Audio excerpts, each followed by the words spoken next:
All right, so in this video, we are going to talk about forgiveness and how it just might be showing up in your mind and in your body and affecting your overall performance and your movement.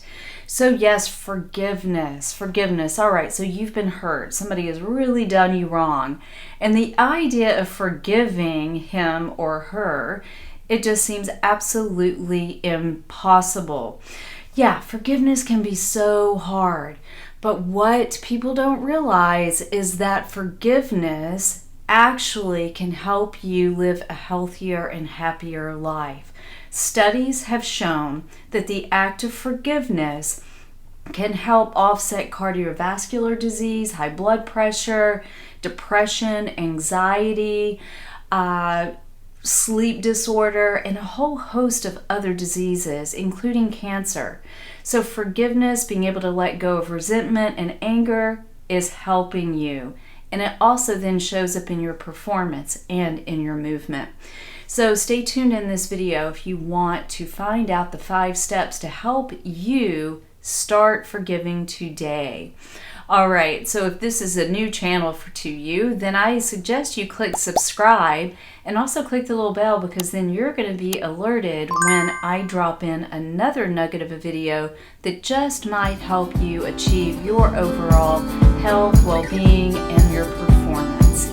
All right, so I am Lauren, and I have helped thousands of clients over my 2 decades of working as a movement specialist and a health coach to overcome what I found consistently to be stored trauma.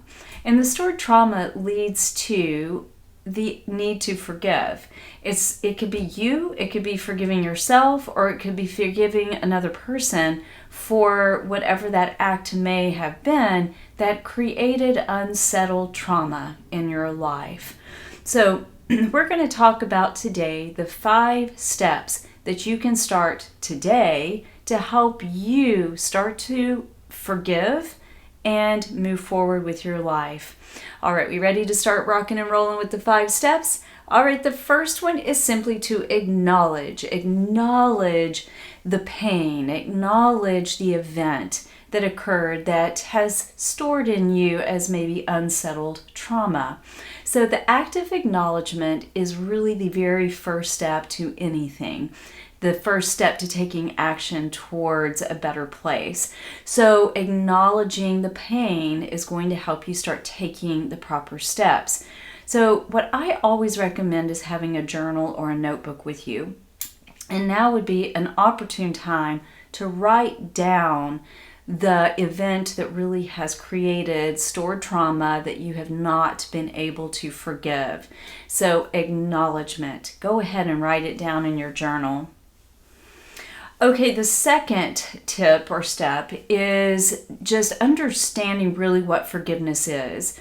So forgiveness doesn't mean you forget it. Doesn't mean that you just forget the pain that was caused. You need to validate that experience as, yes, it hurt you. But what forgiveness really is being able to firstly just accept it. Yes, that hurt. You've acknowledged it, right? Now it truly, just forgiveness is the act of letting it go. It's no longer serving you. You no longer are going to allow the chains of that event impact your overall health and well-being and burden you any longer. So you actually are just cutting the chains of the trauma and being able to move on in life. So that is truly the act of forgiveness. Okay, the third step, which is a tough one that I found working with clients here at Conscious 7, that this is a tough one, is just being able to put yourself in the other person's shoes, per se. So looking at it from their perspective. So maybe you're revisiting that event and you just need to flip the table and look at it from their perspective and just try to see where he or she was in that moment when that act happened that hurt you. And again, this could be forgiving yourself. So doing the same, it's like being able to step back and look at it from a third person perspective. And that way you'll be able to look at it from a different lens. And what we have found is that that has a tremendous impact on you being able to let it go. So going back to that step 2. So again, try to sit with the event and look at it from the other person's perspective. The third one is to now set your boundaries. It is necessary to have boundaries in our life. We have to have the boundaries or we are exposing ourselves to too much that is in too many opportunities for those events to occur again. So just because you have now forgiven or you are able to let go of a particular person, let's say, doesn't mean you now have to go back and invite them into your personal life. It's okay to accept that you have been hurt and then now you've been able to move along from them, but it does not mean that you have to invite them back into your life. So now is a great time in your notebook to write down just really off the top what boundaries you could start implementing today to help you avoid having the circumstances happening again to you. The final and the fifth step is to take action.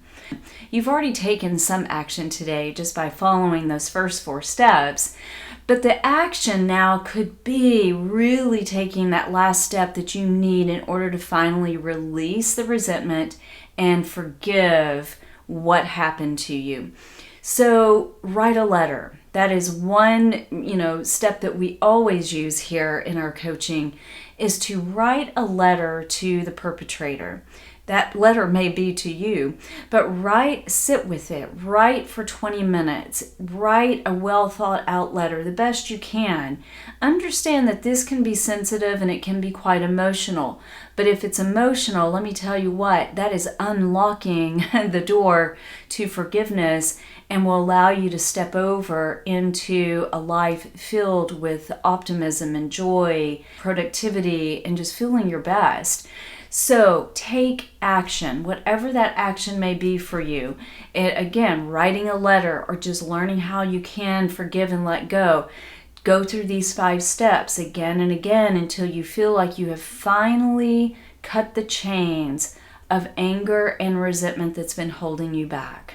All right, so there you go. You have 5 simple steps that you can start taking action on today to help you finally release that resentment, move into freedom, and you can forgive that will move you into freedom.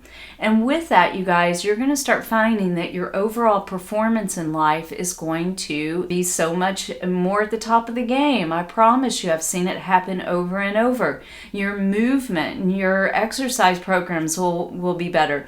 You will start to lose whatever weight you've been trying to lose, because living in that state of resentment and anger has only been overproducing cortisol. Cortisol, guess what it does, you guys? It stores in your body and it stores as fat. There you go. I hope you have found this helpful. If you are new to this channel, now is another beautiful time to click subscribe and also click the bell to alert you when I have another video that just again might help you unlock your door to optimal health and well-being.